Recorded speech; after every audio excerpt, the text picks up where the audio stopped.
Ito na po ang hinihintay ng iba, ang part 2 ng ating homemade pork tocino. Tara, samahan niyo ako. So kukunin na natin ang ating minarinate na homemade pork tocino sa ating refrigerator. Then magpainit na tayo ng ating frying pan. At kapag mainit na ang ating frying pan, isunod na natin ang ating minarinate na pork tocino.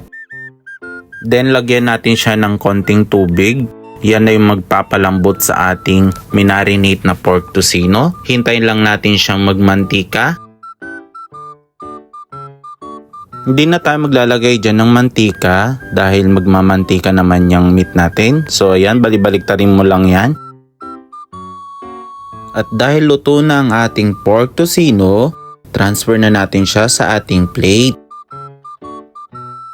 Yan, luto na ang ating homemade pork tocino. So ayan ang pinakahintay ng lahat.